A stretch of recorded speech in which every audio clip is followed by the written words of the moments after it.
Aí você efetua os cálculos e chega à seguinte reta. 2x menos y menos 1 igual a 0. Então nós vimos, gente, como encontrar a equação da reta que passa por 2 pontos e como encontrar a equação da reta que passa por 1 ponto. Claro que eu tenho que ter o coeficiente angular, eu tenho que ter inclinação. O coeficiente angular é a inclinação da reta. E agora nós vamos ver um dos assuntos preferidos dos vestibulares, retas paralelas. Me acompanha aqui. Nós temos aqui, gente, duas retas que são paralelas. Isto significa que elas têm que ter a mesma inclinação em relação ao eixo x. Observe ali, o ângulo alfa é o mesmo de uma reta e da outra. Significa, gente, que se eu tenho a tangente de alfa, a gente já viu isso lá na aula de funções, tangente de alfa te dá o m, que é o coeficiente angular. Se você tem o alfa, ou se o alfa é o mesmo, quer dizer que o coeficiente angular é o mesmo. Portanto, duas retas paralelas têm o mesmo coeficiente angular.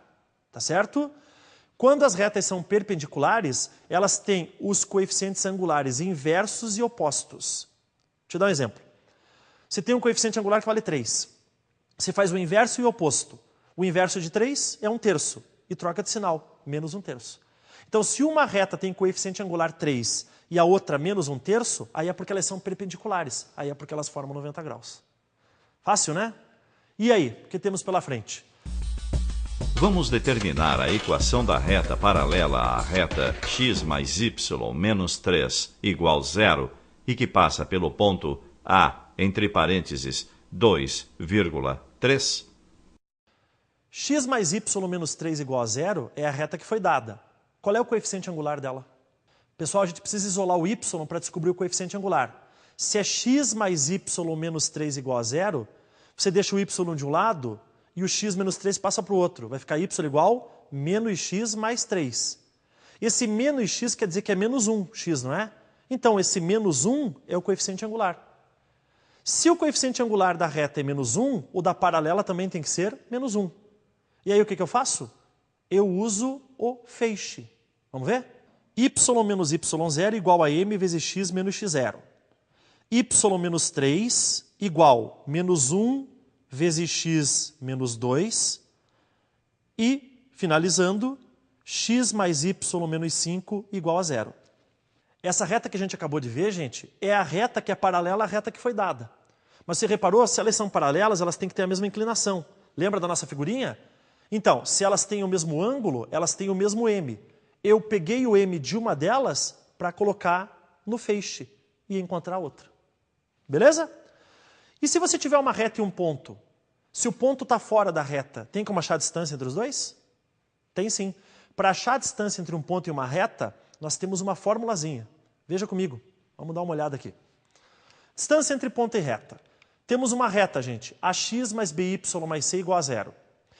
Nós temos um ponto que é o ponto P, X e Y.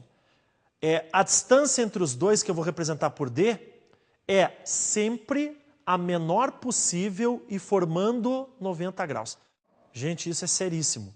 Quando você tem uma reta e você tem um ponto, você, para achar a distância entre os dois, vai fazer um cálculo. Mas, geometricamente, a distância não é para lá nem para cá. A distância é sempre a menor possível e formando 90 graus. Ok? Isso é importantíssimo, sempre formando 90 graus. Então, voltando à nossa figurinha, veja aí. Nós temos lá, a distância é igual. Esse símbolo aqui é um símbolo de módulo. Professor, por que módulo? Gente, módulo é o número sem o sinal, tá lembrado? É o valor absoluto de um número. É porque uma distância não pode ser negativa, por isso que a gente colocou entre módulo. E aí nós temos, em cima da fração você coloca a reta, e embaixo você coloca a raiz quadrada de a ao quadrado mais b ao quadrado. Agora, quem são a e b? O a é o coeficiente do x e o b é o coeficiente do y. É assim que você encontra a distância entre um ponto e uma reta. Ok? Calcular a distância entre o ponto P, entre parênteses, 2,3, e a reta de equação 3x mais 4y menos 5 igual 0. Ele deu uma reta e um ponto.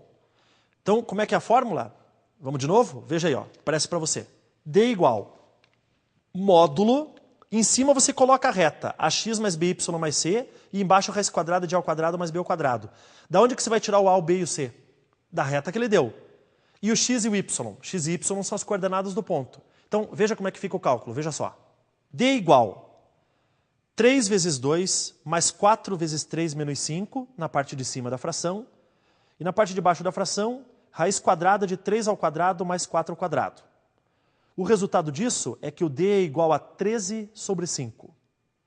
Gente, essa resposta 13 sobre 5 é uma distância, que pode ser em metros, em centímetros, em quilômetros. Como não foi mencionada distância alguma, então a gente deixa simplesmente 13 sobre 5 ou usa U ponto C, que é a unidade de comprimento.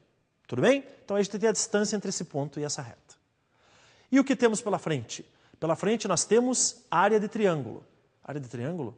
Aliás, como é que é a área de triângulo mesmo na geometria plana que nós já vimos? Base vezes altura sobre 2. Ou, se você prefere, meio vezes a base vezes a altura. Tá?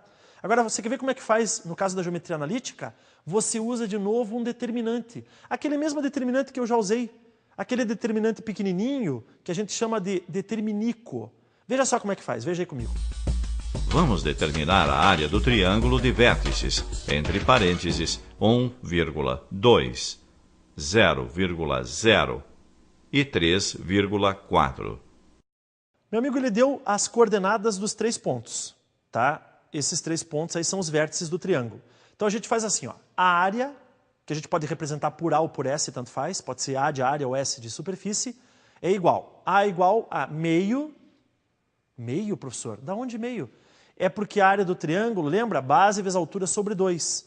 Esse meio é o mesmo que dividir por 2, tá? Então, A igual meio vezes... Então, abre o determinante e coloca na primeira coluna 1, 2, na segunda 0, 0, na terceira coluna 3, 4 e repete a primeira coluna 1, 2.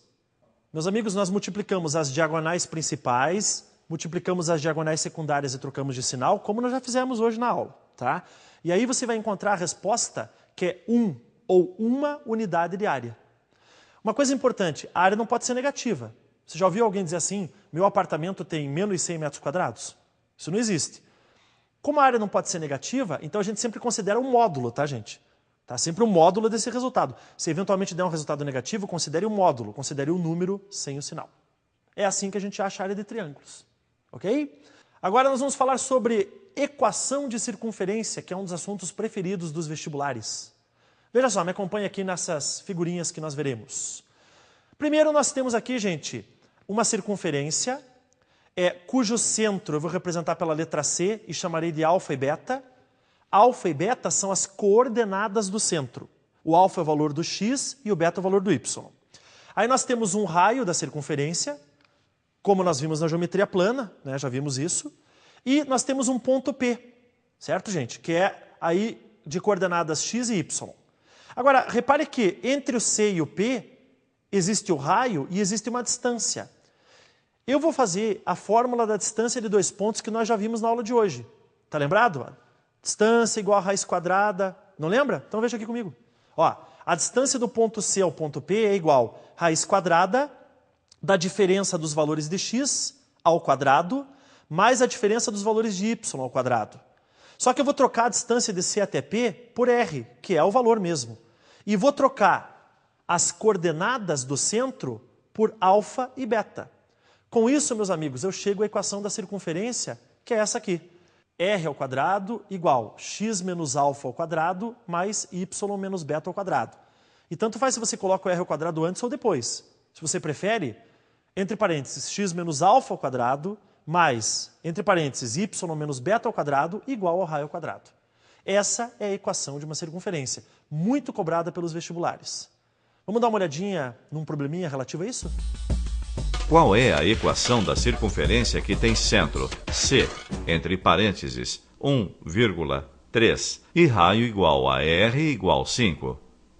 Se o centro vale 1 e 3 e o raio vale 5, vamos pegar os dados. 1 e 3. O 1 representa o alfa, o 3 representa o beta e o 5 representa o R. Então, substitua na fórmula, veja lá. Então vai ficar assim, abre parênteses, x menos 1 ao quadrado mais y menos 3 ao quadrado igual a 5 ao quadrado. Gente, nós temos produtos notáveis aí, né? X menos 1 ao quadrado, o que é isso? É o quadrado do primeiro, mais 2 vezes o primeiro pelo segundo, mais o quadrado do segundo. O y menos 3 ao quadrado, da mesma forma, você desenvolve o produto notável. Se você desenvolver tudo isso, você vai chegar numa equação que é uma equação geral da circunferência. É uma equação que não está em forma reduzida, ela está desenvolvida. Professor, e qual das duas a gente usa? Depende do problema. Depende do vestibular. Tem vestibular que deixa de um jeito, outros de outro jeito. O importante é você saber fazer a montagem, porque da montagem você chega na equação que você deseja. Beleza? E com isso, meus amigos, nós encerramos a geometria analítica e temos ainda mais assuntos pela frente. Não saia daí porque a gente vai se encontrar mais uma vez. Grande abraço.